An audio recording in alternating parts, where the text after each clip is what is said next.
자, 우리 계속해서 우리 사도행전 스데반의 설교를 살펴보고 있습니다.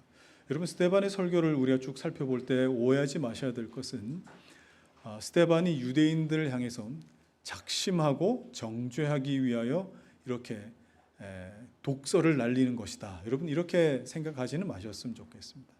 왜냐하면 지금 스데반은 유대인들에게 제소당한 상태죠. 고발을 당했습니다. 제소당해서 그 상태에 변론하듯 설교하고 있습니다. 그렇다면 이 설교의 논점 자체가 여러분 어떻게 했습니까? 당신들이 나를 고발하고 제소한 그 이유가 부당하다 하는 것과 그리고 그 근거가 이러이러하다 하는 것을 제시하기 때문에 상당히 근거 있고 논리적인 그런 설교가 되는 겁니다. 그러다 보니 이스라엘 주요 역사 속에서 이 유대인들도 다 공감할 만한 근거를 제시하고 설명해야 했던 것인데 그런 어떤 연장선에 우리가 쭉 지금 살펴보고 있습니다. 그런데 당시 유대인들도 그렇지만 지금도 이런 성격의 설교를 메시지를 그렇게 좋아하지는 않는 것 같습니다. 가령 어떤 겁니까? 우리가 뭐 학교에서든지 강연장에서 강연을 듣든지 대부분 이것이 옳습니다 식으로 어떤 이 강연이나 교육을 듣습니다. 그렇죠. 그러면 뭐 그거는 편안하게 이것이 옳다고 하는 거니까 들을만 합니다. 그런데 스데반이 설교하는 성격은 어떻습니까? 이것이 옳은데 당신들은 그러지 않지 않습니까? 라고 이렇게 던지는 거예요. 그러니까 이게 기분이 나쁜 겁니다. 우리 자매들이 화장을 할 때 화장품과 함께 꼭 필요한 게 뭐죠? 화장 안 하세요? 자, 화장을 할 때 화장품과 함께 꼭 필요한 게 뭡니까? 거울이죠, 거울. 자, 그런데 남자들은 잘 이해할 수 없습니다. 남자들은 뭐 스킨 바르고 로션 바를 때 굳이 거울이 필요 없거든요. 그렇지 않아요? 거울이 굳이 뭐 없어도 그냥 스킨 바르고 로션 바르고 하면 끝인 겁니다.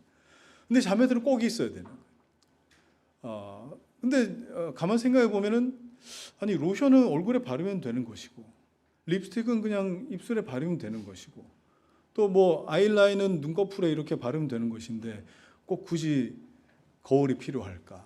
여러분, 거울이 하는 역할은 뭡니까? 거울이 하는 역할은 아니 입술 라인에 따라서 삐져나오지 말고 잘 바를 수 있도록 해주는 게 거울의 역할이죠. 그리고 뭐 이렇게 뭘 바르는데 한 곳에만 이렇게 뭉쳐서 바르지 말고 잘 펼쳐 바르라고. 눈꺼풀에 툭 튀어나오지 말고 이렇게 잘 바르라고 거울이 있는 겁니다. 그럼 거울의 역할이 뭐겠습니까? 이렇게 하는 것이 옳은데 지금 당신 틀리게 했습니다. 그걸 보여주는 것이 거울의 역할이겠죠. 그러면 스데반의 설교도 마찬가지입니다. 이것이 옳은데 당신들 지금 그렇게 안 하고 있는 거 아닙니까? 라고 지금 말하고 있는 겁니다.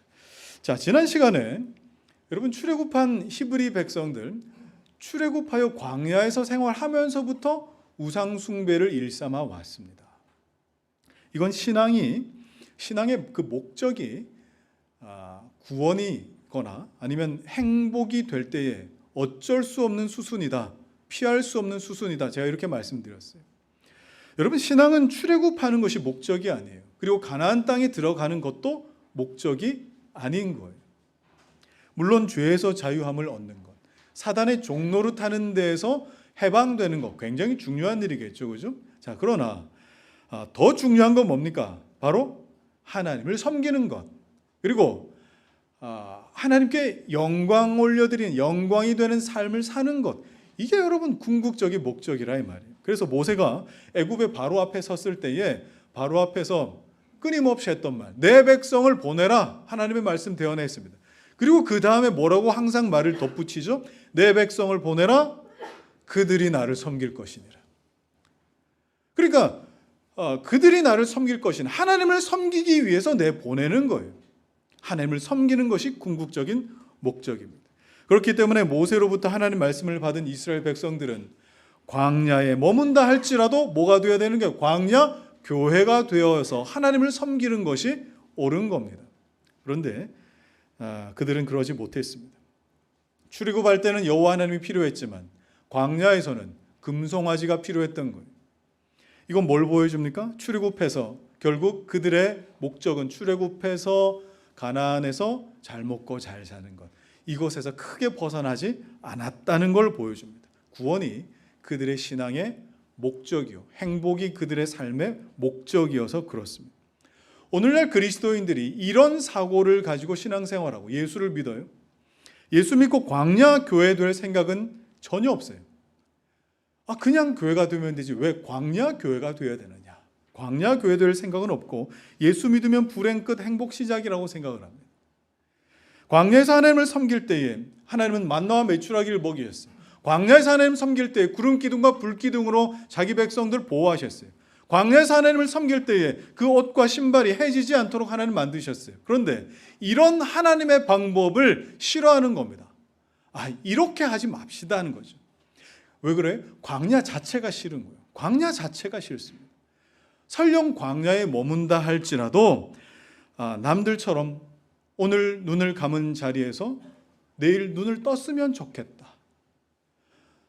오늘 눈을 뜬 자리에 또 눈을 감을 수 있으면 좋겠다. 남들이 다들 살아가는 그 모습 안에서 예상 가능한 삶을 원하는 거예요. 하나님 안에서 예상 가능한 삶이 아니라 남들이 살아가는 그 삶 안에서 예상 가능한 삶을 나도 살고 싶다라는 반영이었습니다. 그러면 여러분, 다른 사람들처럼 살아가고 싶다라는 그 욕망은 뭐가 꼭 필요하게 만듭니까? 돈이잖아요. 그래서 광야에서 뭘 만듭니까? 금덩어리 소를 만들지 않습니까? 가만 생각해 보십시오. 광야에 금이 뭐가 필요합니까? 광야에서 금을 갉아 먹을 수나 있습니까? 그걸 먹는다고 여러분 해갈이 될 수 있습니까? 광야에서는 저런 금덩어리 소 아무런 필요가 없는 거예요.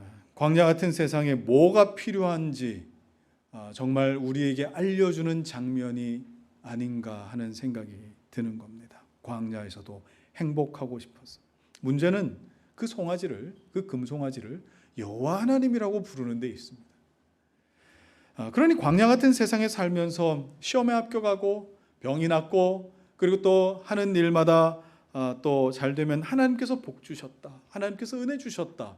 또 반대로 시험에 떨어졌어요, 원치 않는 병에 걸렸어요, 하는 일마다 안 되는 것 같아요. 그러면 하나님 나를 책망하시고 나를 저주하셔서 하나님 나를 왜 이렇게 만드십니까? 라고 하는 어떤 이런 마음가짐. 그래서 스데반은 그걸 지적합니다. 과연 그것이 옳으냐? 당신들이 그렇게 하나님을 알고 믿을 때에 하나님 앞에 참된 예배다운 예배 한번 드려본 적이 있느냐? 희생다운 희생 한번 드려본 적 있느냐라고 이야기할 수밖에 없었던 겁니다. 그러나 유대인들은 전혀 동의할 수 없었습니다. 왜요? 그건 우리 조상들의 이야기고 지금 우리는 지금 이렇게 우리가 율법을 잘 지키고 그리고 성전에서 하나님 앞에 제사하고 예배하면서 살지 않느냐, 우리는 그렇지 않다라고 구분지었기 때문입니다. 그렇다면 스데반이 이후에 뭘 말하겠습니까? 아니, 당신들도 그들과 별반 다를 거 없습니다 라고 그렇게 계속 말을 하겠죠. 그들이 우상숭배는 그런 모습이었지만 지금 당신들의 우상숭배는 이런 모습입니다 라고 말할 예정인 겁니다. 그 이야기에 꼭 필요한 소재가 오늘 우리가 읽었던 성막과 성전이었던 거예요. 자, 우선 스데반이 이런 어떤 이유 때문에 유대인들에게 제소되었는가를 놓치게 되면 스데반의 설교의 맥을 잘 잡지 못하거든요. 뭐 때문에 제소됐을까요? 사도행전 6장에 보면 이런 기록이 있죠. 13절, 14절 말씀. 자, 시작. 거짓 증인들을 세우니 이르되 이 사람이 이 거룩한 곳과 율법을 거슬러 말하기를 맞이해 아니하는도다. 그의 말에 이 나사렛 예수가 이곳을 헐고 또 모세가 우리에게 전하여 준 규례를 고치겠다 함을 우리가 들었노라 하거늘. 스데반이 고발당한 이 죄목이죠. 죄목은 두 가지입니다. 첫 번째는 이 거룩한 곳, 그러니까 성전이죠. 성전을 모독했다라는 것과 또 하나는 율법을 거슬렀다, 율법을 모독했다는 겁니다. 스데반의 입장에서는 성전과 율법을 잘 설명한다고 설명한 것인데 유대인들에게는 그 성전과 율법을 모독한 것으로 들린 겁니다. 특별히 유대인들이 스데반을 가리켜서 당신 성전을 모독한 것이다라고 말한 근거를 어디에 두고 있느냐? 예수님이 이 땅에 계실 때에 예수님께서 뭐라고 말씀하신 겁니까? 성전을 헐어버려라. 이렇게 말씀하셨기 때문에 실제로 여러분 그렇게 예수님 말씀하셨던 적이 있으셨어요. 예수님이 성전 헐라고 하셨거든요. 자, 그런데 예수님이 성전을 헐라라고 한 것이 정말 성전을 모독한 내용이 될 수 있을까요? 이게 어떤 종교적인 의미를 떠나서 법적으로 율법적으로 이게 불법이 될 만한 어떤 근거가 될까요? 그리고 성전을 다시 짓겠다라고 한 그 발언이 모세의 율법을 고치겠다라고 하는 그런 어떤 의미가 될까요? 오늘 그것이 어떤 의미인지 스데반이 조목조목 논리적으로 한번 설명하고 있는데 한번 들어보시죠. 자, 오늘 우리 본문을 이해하기 위해서는 먼저 성막과 성전에 관련된 4명의 사람이 등장한다는 걸 아셔야 됩니다. 누굽니까? 모세, 그다음에 여호수아, 그리고 다윗, 그다음에 솔로몬입니다. 모세와 여호수아는 성막과 관련된 사람이고, 그리고 다윗과 솔로몬은 성전과 관련이 있는 인물입니다. 그러면 스데반이 성전과 관련된 제목으로 이 지금 제소당한 상태인데 성막과 성전을 설명하면서 제작자일 수 있죠. 건축자, 첫 기원이라 할 수 있는 모세, 여호수아, 다윗, 그다음에 솔로몬 이런 사람들까지 다 소환해서 이걸 설명하고 있는 이유가 뭐겠습니까? 그걸 한번 질문하면서 오늘 본문을 보시면 좋겠습니다. 자, 그 이유는요. 유대인들이 성막과 성전에 대해 이해하고 있을 때에 처음부터 성막과 성전의 그 기원부터 잘못 이해하고 있었기 때문에 기원이 되는 모세와 여호수아, 다윗과 솔로몬까지 다 소환해서 지금 처음부터 다시 이걸 이해시켜 주려고 하고 있는 내용인 것입니다. 자, 여러분 이게 참 신앙생활에서 어려운 부분이에요. 이게 뭐냐면 아들 하나님께서 육신을 입고 이 땅 가운데 오셔서 하나님 나라 복음을 증거하셨습니다. 그런데 가장 안 듣던 부류의 사람들이 누굽니까? 서기관과 바리새인들이었어요. 그래도 율법에 대해서 그리고 정통 교리에 대해서 잘 안다고 했던 사람들이 복음을 듣지를 못했단 말입니다. 거절했어요. 근데 반대로 세리나 창기나 그리고 이방인들 같은 경우는 예수님이 그렇게 말씀하시면 그런가 보다 하고 그냥 있는 대로 받아들이고 예수님 믿고 또 이해하고 그렇게 했다 이 말입니다. 제가 몇 주 전에 그런 말씀 드렸습니다. 제자 훈련을 하면서 이 매주 고백하는 우리 사도신경, 그죠? 나는 전능하신 하나님 아버지 천지의 창조주를 믿습니다 하는 이 사도신경을 제일 먼저 가르쳤는데 그래도 나름 다들 모태신앙인들이 많고 그리고 또 교회 신앙생활에 하는 것이 낯설지 않은 그런 분들이 다 모였음에도 불구하고 사도신경을 모르는 거예요. 신앙 고백을 모른다는 뜻입니다. 내가 뭘 믿고 있는지 모른다는 뜻이죠. 그래서 가르치는 저도 놀라고 배우는 본인들도 놀라고 서로 놀라면서 제자훈련을 했던 기억이 있습니다. 여러분 뭘 어떻게 아느냐 하는 건 굉장히 중요한 내용이죠. 그러나 제가 늘 말씀드리지만 모르는 것보다 더 위험한 건 어설프게 아는 것이죠. 제가 제자훈련하면서 성도들을 가르쳐 보면 딱 2가지 반응이 나타납니다. 첫 번째는 뭐냐? 저 한 목사가 제대로 가르치는 게 맞나 하는 그런 눈빛이 있어요. 제대로 가르치는 게 맞냐? 왜냐하면 한 번도 배워본 적 없는 내용을 말할 때가 있기 때문에 그렇습니다. 제대로 가르치는 게 맞나? 그리고 2번째는 아니 그동안 내가 알았던 거랑 그다음에 지금 배우는 거랑 무슨 차이가 있을까 하는 그런 생각도 가지는 겁니다. 이건 왜 그럴까요? 기존에 배웠던 어떤 그 내용들이 명확하게 내 신앙의 고백 가운데에 자리 잡혀 있던 것이 아니라 그냥 막연하게 그리고 또 엉성하게 알고 있었던 것이었기 때문에 교정된 이 지식과 같이 섞여버리니까 이게 뒤죽박죽 되는 것이죠. 여러분 명확하게 아는 것이 아니라면 거기에 세상 철학도 섞이고 이념도 섞이고 내 개인적인 의견도 섞이고 목사의 사견도 섞이고 교회 생활하면서 뭐 소위 카더라 신학도 거기에 조금 더 보태져 가지고 이게 나를 형성하게 되는 그런 어떤 모습이 되고 마는 것입니다. 여러분, 그림을 그려도 그냥 수정하면서 덧칠하면서 그리는 것보다 그냥 깨끗한 백지에다 그리는 게 훨씬 더 낫지 않습니까? 여러분이 옷이 맞지 않는다고 옷을 더 늘리거나 줄이거나 뭐 그렇게 하는 것보다 처음부터 내 몸에 딱 맞는 맞춤식 옷을 입는 것이 딱 맞아 떨어지지 않겠습니까?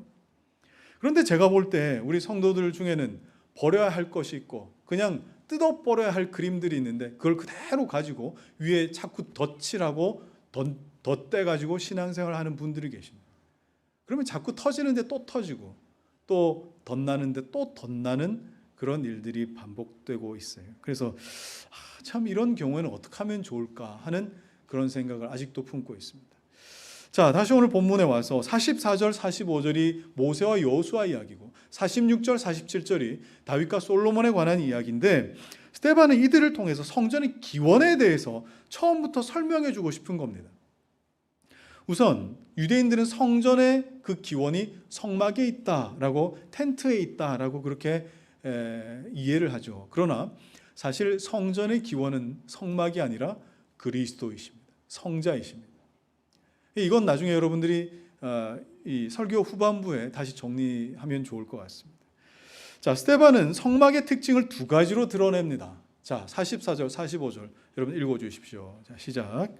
광야에서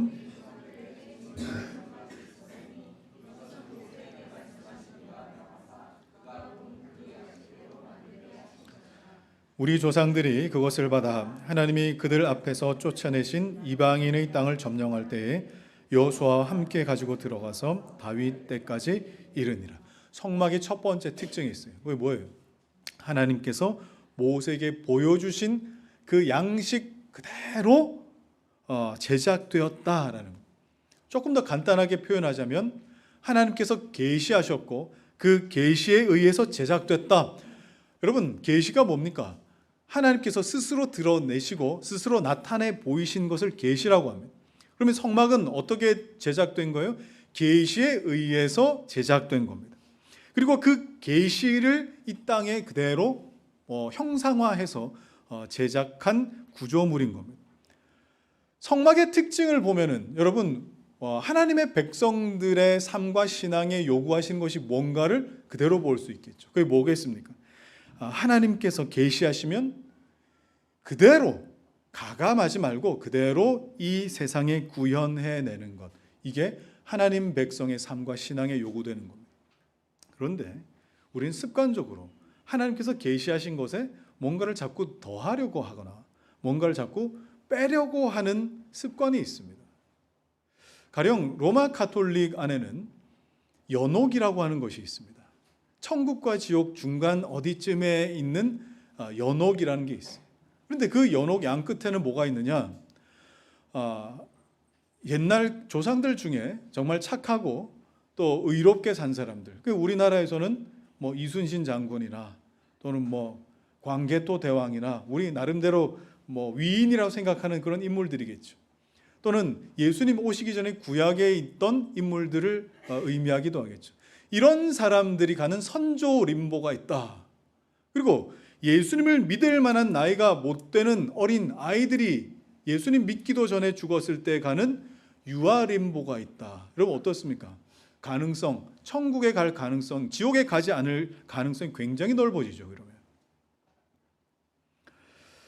그러면 성경에는 하나님께서 천국과 지옥을 말씀하고 계십니다. 그런데 로마 가톨릭은 하나님은 그렇게 악한 분이 아니시기 때문에 모든 사람들이 다 지옥 가지 않고 가급적 천국이나 아니면 천국에 못 미치는 그곳에라도 가기를 원하신다. 자, 여러분 이렇게 생각하는 건 뭡니까?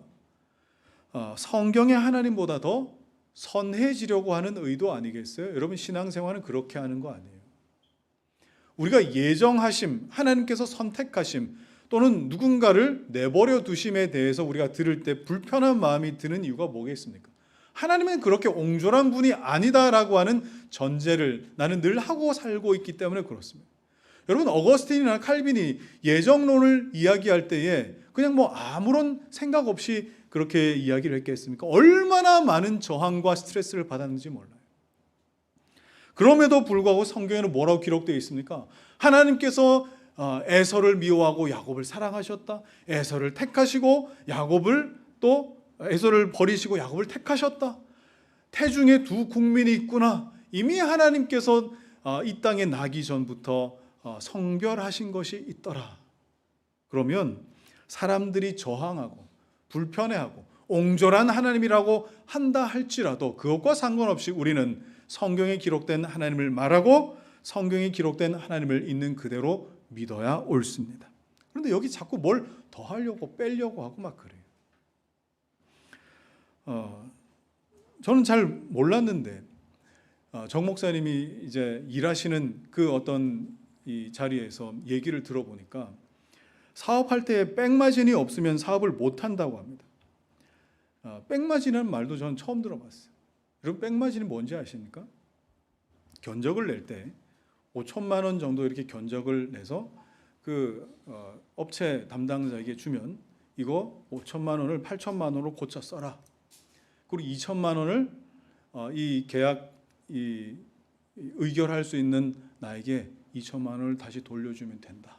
그러면은 훨씬 더 이익이지 않느냐라고 하는 겁니다. 그런데 그 담당자는 회사에서 회사의 이익이 되는 입찰을 할 수 있도록 그 업무를 통하여 월급을 받는 사람입니다. 그러면 그 직무를 회사의 이익이 되도록 하는 것이 옳겠죠. 그럼에도 불구하고 회사로부터 월급을 받고 또 이 계약 당사자에게 또 2천만 원을 받아가지고 그렇게 자기의 어떤 이익을 요구하는 것, 여러분은 어떻게 생각하십니까? 이 월급으로만 자식들 교육시키기에 빠듯하고 노후 준비하는 것이 빠듯하기 때문에 이렇게 돈을 모을 수 있을 때 모아가야 한다고 그렇게 말하는 사람들이 있어요. 그런데 오늘날 그리스도인들이 이런 생각의 연장선상에 사고한다는 것이 여러분 과연 옳겠습니까? 만약 제가 우리 교회 이 예배당 교회를 건축해야 된다고 했을 때 건축 담당자에게 당신 건설사에 내가 우리 교회 건축을 맡길 테니까 나에게 한 1억을 주시오. 계약서에 1억을 더 플러스해서 1억을 주시고 그리고 당신 건설사에 내가 맡기겠습니다. 여러분 이해가 되세요? 납득이 되세요? 저가 이렇게 하는 게 목사가 이렇게 하는 것에 대해 납득이 안 되면 여러분 그리스도인들도 똑같은 기준으로 여러분 그렇게 사셔야 됩니다. 그런데 오늘날 그리스도인들이 남들 보기에 돈 벌어서 성공한 듯 보이면 하나님께서 원하시는 방법은 아닐 수 있겠지만 그래도 하나님께서 살아 계셔서 나로 말미암아 이렇게라도 살아가게끔 하신다. 주변에서 보니까 하나님께서 당신에게 은혜를 참 주셔서 이렇게 돈을 주시는 것 같다. 하나님의 이름에 영광 올려드리며 산다. 여러분 이렇게 생각하면 아니잖아요, 여러분. 스데반이 뭐라고 합니까? 하나님께서 보여주신 대로만 성막을 지었다. 예수님이 뭐라고 하셨죠? 가이사의 것은 가이사에게, 하나님의 것은 하나님에게. 정확하지 않습니까? 근데 성막을 여러분 하나님 보여주신 대로 다 건축을 하지 않습니까? 이거 손대야 될 때가 한두 군데가 아니라는 걸 여러분 발견하실 겁니다. 가령 예를 들면 이런 겁니다. 성막 안에는 성소와 지성소 또 구별된 텐트가 또 있습니다. 성막 안으로 성소로 들어가게 되면은 왼쪽에는 등대가 있고 떡상이 있고 이렇습니다. 근데 등대가 사람 키만큼 큽니다. 거기에 정한 기름을 넣고 거기에 불을 피우는데 그 불이 24시간 동안 꺼지지 않도록 하는 거예요. 자, 여러분 생각해 보십시오. 캠핑을 좋아하시는 분들 텐트를 쳐놓고 24시간 동안 거기에 기름을 태워가지고 불을 피운다. 여러분 어떻게 되겠어요? 일산화탄소로 다 죽어요. 일산화탄소 발생하지 않습니까? 가스가 발생하지 않습니까? 어디 그뿐입니까? 지성소 바로 입구에 분향단이 있습니다. 연기가 계속 피어올라요. 성소로 들어가면 여러분 어땠겠어요? 뽀얀 연기 속에 여러분 산소 공급 제대로 안 돼가지고 얼마나 답답하겠어요. 뭐가 필요하죠? 환기구 필요하지 않습니까? 그런데 성소에는 환기구가 없어요. 지성소는 더해요. 지성소 대제사장이 1년에 딱 한 번만 들어갈 수 있는 지성소 커튼을 열고 들어가면 깜깜하면 아무것도 안 보여요. 우리 마음에 어떤 게 듭니까? 저기에다가 촛불이라도 하나 딱 놓으면 여기 법궤 앞에까지 거리가 어느 정도 되고 뭐 대충이라도 감은 잡겠는데 깜깜하게 이렇게 하나님 법궤를 저렇게 놓고 있으니까 이거 좀 촛불 하나만 있어도 좋겠는데 이런 생각 들지 않겠어요? 그러나 하나님 그거 허락하지 않으셨어요. 왜 그렇습니까? 사람의 눈으로 인지할 수 있는 가시광선 이런 거 차단시켜서 하나님의 임재는 사람의 감각으로 얻을 수 있는 것이 아니라 하나님으로부터만 온다는 것을 나타내 보여주는 거 아니겠어요? 하나님의 영광은 하나님으로부터만 오는 것이지 사람이 눈으로 볼 수 있는 어떤 것 그거 다 차단시켜 놓은. 그런데 우리는 불편합니다. 이게 여기에 뭔가를 자꾸 첨가하고 싶은 거, 빼고 싶은 거. 출애굽기 40장에 보면 이스라엘 백성들이 모세의 명령대로 성막을 다 만들었습니다.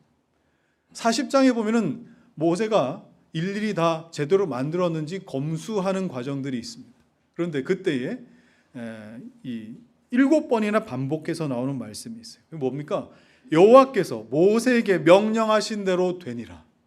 여호와께서 모세에게 명령하신 대로 되니라. 여호와께서 모세에게 명령하신 대로 되니라. 계속 반복하는 거예요. 여러분 이것이 우리 신앙생활의 기준입니다. 자, 스데반이 설명한 성막의 두 번째 특징이 있죠. 그게 뭐예요?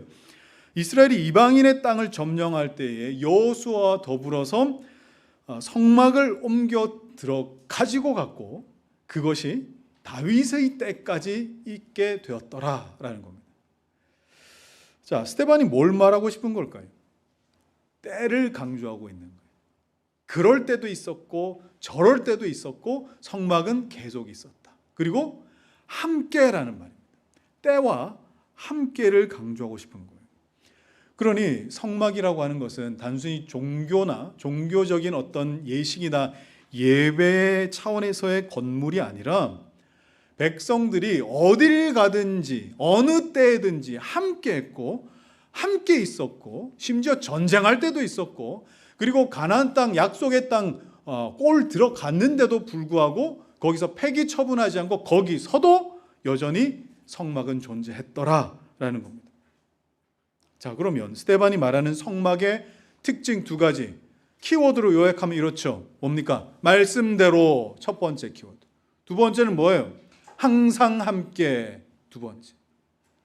말씀대로 항상 함께. 자, 여러분 이게 뭘 가리키고 있는 것 같으세요? 예수 그리스도시죠. 말씀대로 항상 함께. 자, 이 성막이 다윗과 솔로몬 때에 바뀌게 됩니다. 자, 46절, 47절 말씀. 자, 시작. 다윗이 하나님 앞에서 은혜를 받아 야곱의 집을 위하여 하나님의 처소를 준비하게 하여 달라고 하더니 솔로몬이 그를 위하여 집을 지었느니라. 성막이 이제 성전이 되죠. 스데반이 성전의 특징으로 강조하고 있는 것이 뭡니까? 46절에 다윗이 하나님 앞에서 은혜를 받아라는 표현입니다. 성전은 하나님께 은혜를 받아 기도하고 얻은 처소가 됩니다. 이건 모세 때와도 마찬가지예요. 그죠? 같은 맥락이에요. 44절에 모세에게 말씀하시니가 명하사. 그러니까 성막이든 성전이든 그 기원을 어디에 두고 있다고요? 하나님께 두고 있더라라는 겁니다. 모세가 성막을 만든 것은 하나님께서 보여주셨기 때문입니다. 다윗이 성전을 짓게 된 것은 하나님께 은혜를 받았기 때문에 솔로몬을 통해 성전 건축하게 하셨습니다. 자, 그러면 여러분이 예수를 믿게 되는 것도 같은 원리입니다. 내가 예수를 어떻게 믿게 되죠? 내가 신앙을 어떻게 갖게 되죠? 내가 하나님의 백성은 어떻게 되는 것이죠? 하나님께 은혜를 받고 하나님의 말씀을 받아야 우리가 하나님 백성이 되고 그 은혜 가운데 머무르게 된다는 사실입니다.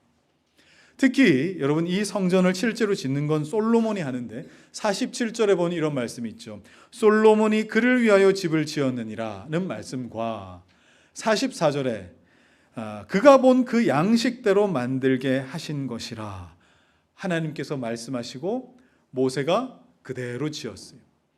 하나님께서 은혜를 주시고 다윗이 성전을 감동하시고 솔로몬이 성전을 짓게 되는 겁니다. 자, 그러면 A가 있었고 B 스텝이 있었고 그 다음 연상되는 게 뭐겠어요?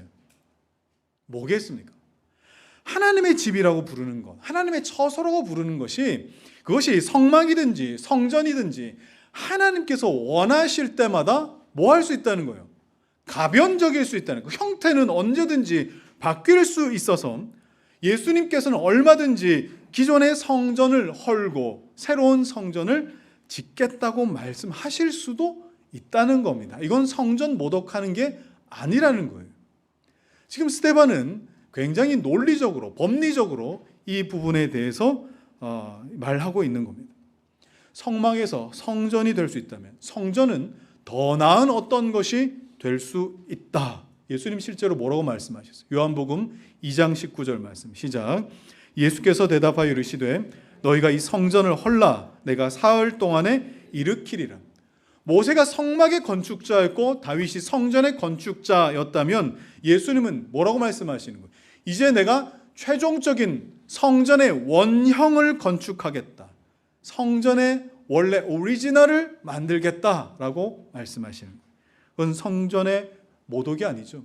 율법을 폐기하려고 시도하는 것이 아니죠. 오히려 율법을 완성시키는 것이고 성전을 더 성전답게 만들려고 하시는 하나님 예수님의 어떤 말씀이셨습니다. 그러니 스데반은 뭐라고 지금 이야기하는 겁니까? 광야에 맞는 성막 주시지 않았느냐?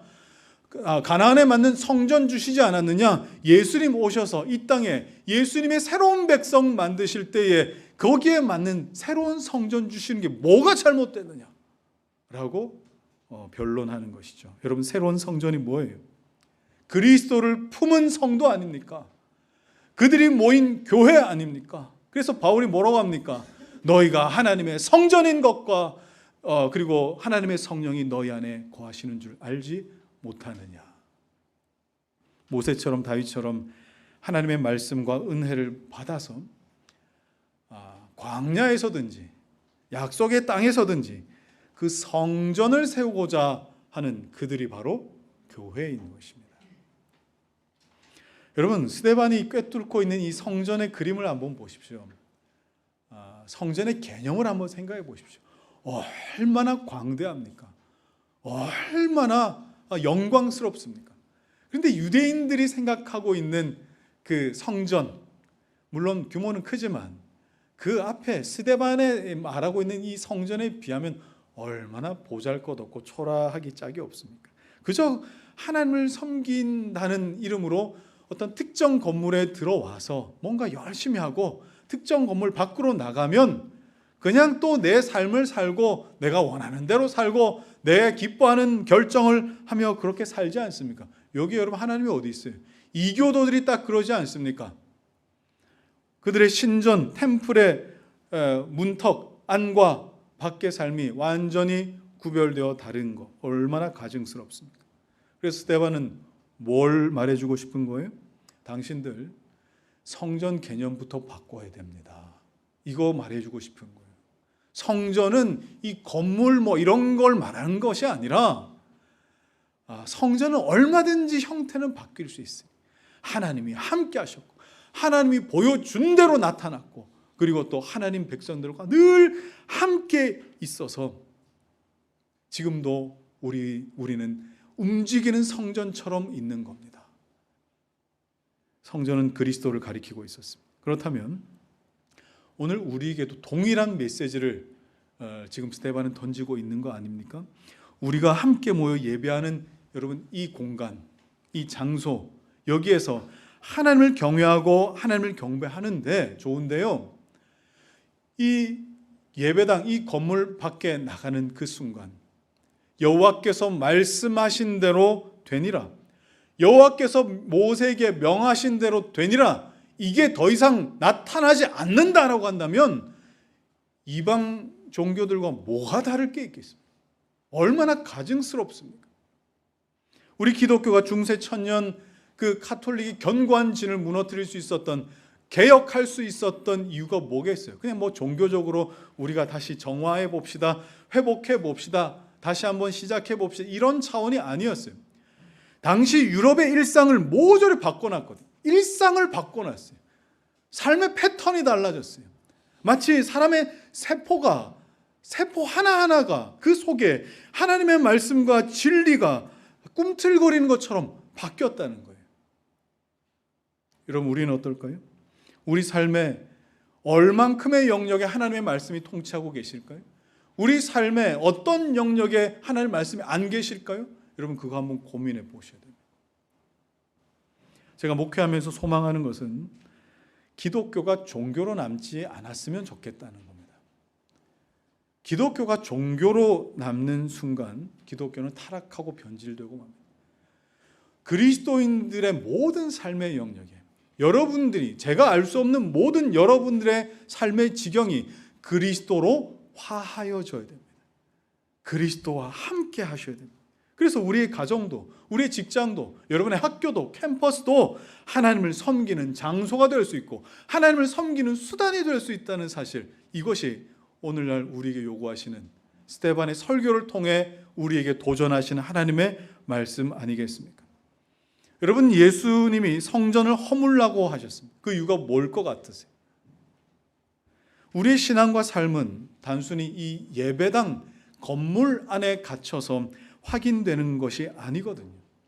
우리 삶의 곳곳에 그리스도와 함께 들어가서 그 자리에, 그 영역에 하나님을 섬기는 성전을 세우는 것, 그것이 우리의 신앙이요, 우리의 삶이기 때문입니다. 그래서 단순히 종교적인 상징으로만 남아있는 그런 성전이라고 하는 그것은 허물어버리는 것이 차라리 낫겠다라고 말씀하신 겁니다. 당시 헤롯 성전은요, 정말 큰 규모였습니다. 정말 큰 규모였어요.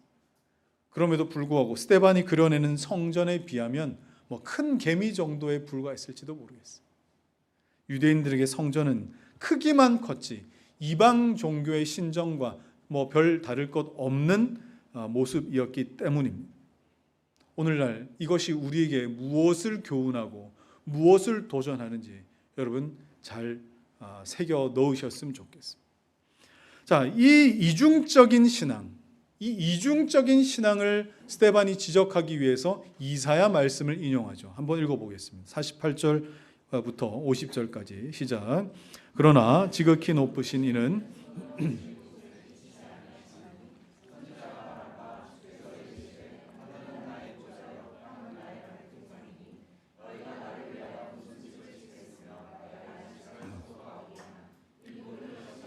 내 손으로 지은 것이 아니냐 함과 같으니라. 스데반이 그리고 있는 하나님은 정말 광대한 분이셨습니다. 오늘 우리가 찬양한 것처럼 주 광대하시네, 영원하신 하나님. 사람의 능력이 우주의 한 빈 공간, 새로운 빈 공간을 찾아냈다 할지라도 이미 하나님은 거기 충만하셔서 섬김받으실 하나님이시라는 걸 발견할 수밖에 없는 바로 하나님, 우리가 섬기는 하나님, 바로 그런 하나님이라는 거예요. 그래서 하나님을 이 성전 안에만 가둬놓는 것, 어떤 건물 안에만 가둬놓고 여기에서만 신실한 척하는 것, 이것만큼 타락하고 변질된 것이 없다고 스데반은 우리에게 말해주고 있습니다. 자, 이제 말씀 정리하겠습니다. 사랑하는 성도 여러분, 우리는 주의 움직이는 교회요, 우린 주의 움직이는 성전으로 부름받았습니다. 그래서 바울이 이렇게 표현했죠. 에베소 2장 21절 22절. 자, 시작. 그의 안에서 건물마다 서로 연결되어 주 안에서 성전이 되어가고 너희도 성령 안에서 하나님이 거하실 처소가 되기 위하여 그리스도 예수 안에서 함께 지어져 가느니라. 그리스도 안에서 성전이 되어가고 그리스도 예수 안에서 함께 지어져 간다. 지금도 ing, 그러고 있다. 지금도 여전히 우리는 성전으로 지어져 가고 있습니다. 내 방식대로 내가 뭔가를 더하거나 뭔가를 빼서 그렇게 하는 것이 아니라 하나님의 말씀을 듣고 하나님의 말씀에서 보여주신 그대로 짓는 겁니다. 우리는 그 방식을 고집합니다. 왜 그렇습니까? 성막이 그렇게 지어졌고 성전도 그렇게 지어졌고 예수 그리스도도 이것을 완성하기 위하여 오셨기 때문입니다. 그렇다면 저와 여러분이 이 땅에 살면서 주님의 크고 영광스러운 그 성전의 한 부분을 세워나가고 또 회복시켜가는 그 일들을 감당하고 있다는 사실을 여러분 아셔야 되겠죠. 내가 그 큰 거 다 혼자 다 한다 그게 아닙니다. 여러분에게 맡기신 그 한 부분이 있습니다. 한 구역이 있는 겁니다. 이스라엘 백성들, 그 사람들이 가나안 땅에 들어가 전쟁합니다. 여러분 그 전쟁이 어떤 전쟁이었을까요? 정복 전쟁일 수 있겠지만 그건 표면적인 것이고 사실 그 전쟁은 성전 세우는 전쟁이었어요. 하나님께서 가나안 땅 전부를 하나님을 섬기는 그 큰 성전으로 만들길 원하셨기 때문에 그렇습니다. 하나님께서 요구하신 방식대로 살라는 거죠. 너희는 그 땅에 가서 하나님 요구하시는 방식으로 살고 하나님을 모르는 자들의 결정을 따르지 말고 하나님 모르는 자들의 방법을 따르지 말고 하나님 말씀하신 대로 하나님 보여주신 대로 12지파가 흩어질 때에 거기에서 그 한 부분을 수축하고 건축하고 증축하고 살아라. 이게 이스라엘 백성들에게 요구하신 하나님의 성전을 지으라고 하신 말씀인 겁니다. 우리가 하나님 말씀대로 살면서 도전받고 그리고 또 저항 느끼는 거 여러분 당연한 겁니다. 우리 몸과 우리의 삶이 성전으로 지어진다잖아요. 지금도 그렇게 그리스도 안에서 지어진다잖아요. 그러면 당연히 저항이 있을 수밖에 없습니다. 이스라엘 백성들 무너진 성벽들 재건할 때 여러분 그냥 편안하게 지었습니까? 한 구역 한 구역 지어갈 때 느헤미야 보십시오. 얼마나 한 구역 한 구역을 힘겹게 지어갑니까? 저항이 있습니다. 그렇게 우리가 이 땅 떠날 때까지 하나님께서 나에게 맡기신 그 성전의 구획과 성전의 그 분량 그게 어느 정도인지는 다 알 수 없겠지만 정말 하나님 앞에 설 때까지 힘을 다해 그 성전 세우는 것이 사명이라는 사실을 여러분 기억하시기 바랍니다. 그래서 성전은요 우리가 성전에 간다 아닙니다. 뭐예요? 성전이 우리 삶에 들어와야 됩니다. 그래야 우리는 성전의 삶을 살 수 있기 때문입니다. 여러분 성전이 우리 삶의 침투에 들어와서 우리의 삶이 성전으로 지어져 가는 것 여러분 자각하고 계십니까? 얼마나 자각하고 계십니까? 그것 때문에 눈물 흘려본 적이 있으십니까? 성전 한번 세워보려고 여러분 씨름해 본 적이 있으십니까? 밤새 여러분 뒤척여 본 적이 있으십니까? 거룩한 성전으로 변화해가는 그 노선상에서 내가 감당해야 될 것 때문에 내가 아파하고 애통해하고 심지어 이거 내가 이러다가 죽을지도 모르겠다 이런 고통 여러분 느껴보셨습니까? 여러분 그걸 통해서 성전은 세워집니다. 왜 그렇습니까? 자, 요한계시록 21장 1절부터 4절 한번 읽어볼까요? 자, 시작. 또 내가 새 하늘과 새 땅을 보니 처음 하늘과 처음 땅이 없어졌고 바다도 다시 있지 않더라. 또 내가 보매 거룩한 성 새 예루살렘이 하나님께로부터 하늘에서 내려오니 그 준비한 것이 신부가 남편을 위하여 단장한 것 같더라.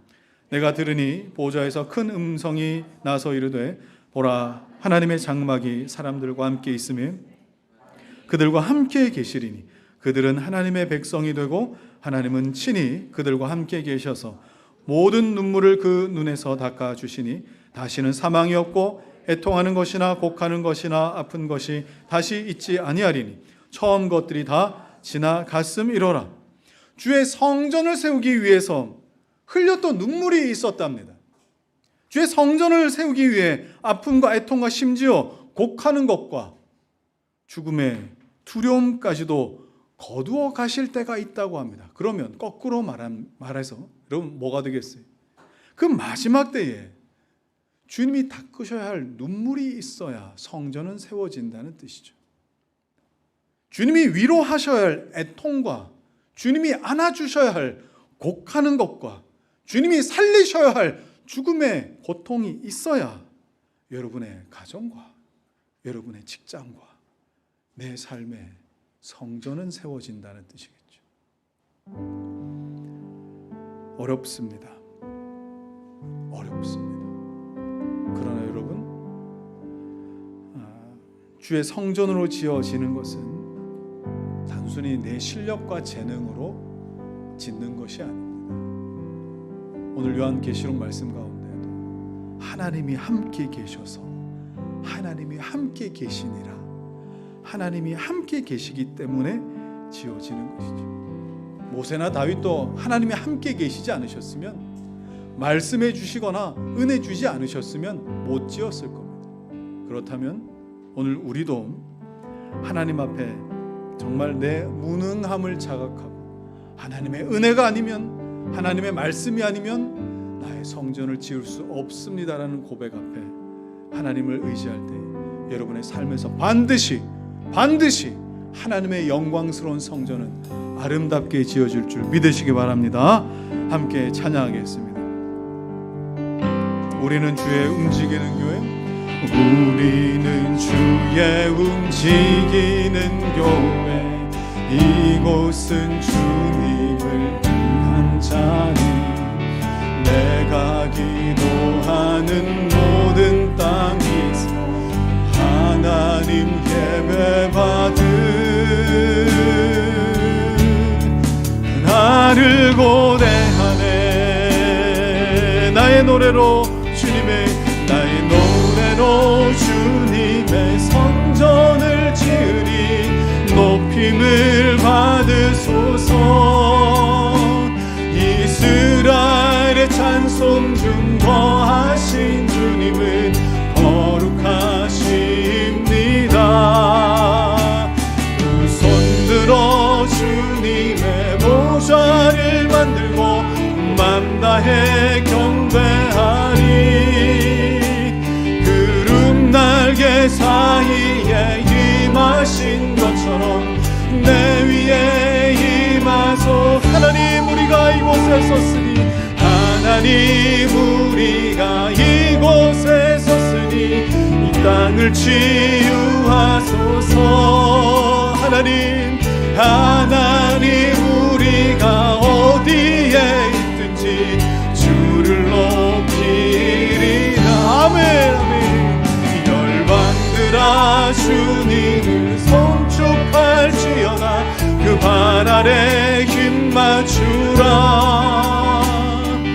영원한 통치자 주 예수 그리스도, 그는 위대하신 왕, 위대하신 왕.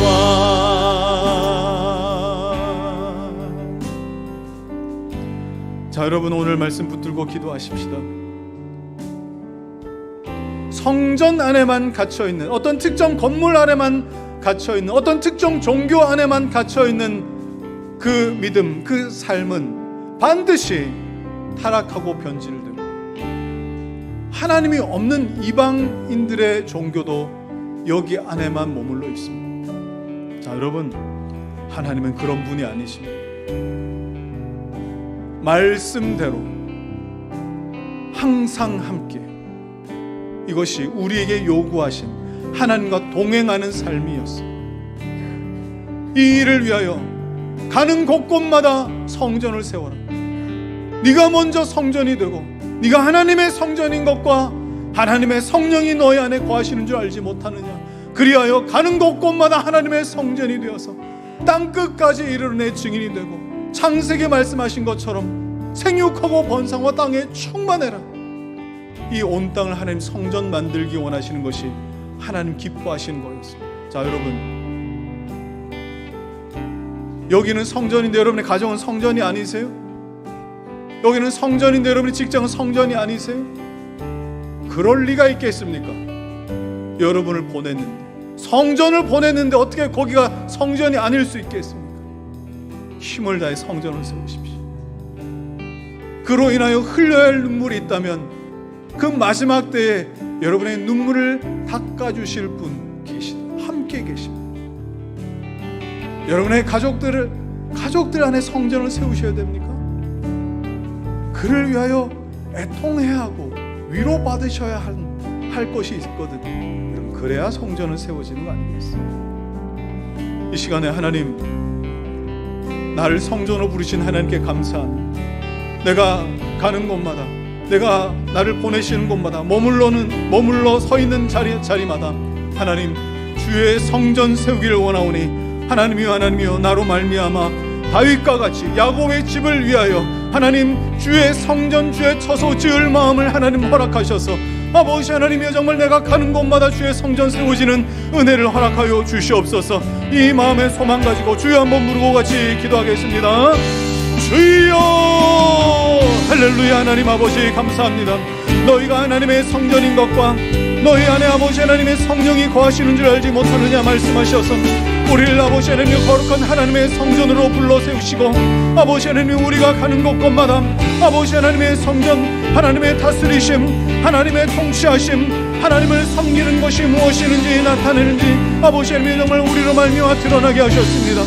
아버지 하나님이여, 내가 아버지 하나님이여 정말 사람이 지어놓은 그곳에만 머물러 이곳이 하나님의 성전이라 여기며 아버지 하나님 계시지 않은 것처럼 아버님 살아가는 아버님 자리가 따로 있지 않도록 아버지 하나님이 정말 우리를 붙들어 주시옵소서. 그리하여 아버지 하나님, 우리가 어느 자리에 있든지 먹든지 마시든지 어느 때에 있든지 어느 자리에 있든지 하나님은 얼마나 영광스러운 하나님이시며 아버지 하나님, 이런 우리를 통하여 하나님 영광 받으신다는 사실을 아버지 하나님, 우리 힘을 다하여 아버님 삶을 다하여 주님을 높여주기를 소망하오니 하나님, 이 부족한 아버지 하나님의 인생이라 할지라도 내 남은 인생의 기간 동안 아버지 하나님이여 정말 주님 나에게 맡기신 성전의 구역을, 성전의 아버지 하나님의 영역을 아버지 하나님의 힘껏 아버지 하나님이여 정말 세우며 주님 앞에 설 수 있게 하여 주옵소서. 아버지 하나님이여 정말 내 나에게서 아버지 하나님 흘려야 할, 닦으셔야 할 눈물이 있어서 성전이 세워지며 위로하셔야 할 영역이 있어서 성전이 세워지며 안아주시고 생명 주셔야 할 영역이 있어서 아버지 성전이 세워지는 줄 알았사오니 하나님이여, 내가 이 땅에서 이런 삶을 아낌없이 살게 하여 주옵소서. 아낌없이 주님 앞에 살게 하여 주옵소서. 성전의 삶을 살게 하여 주시옵소서.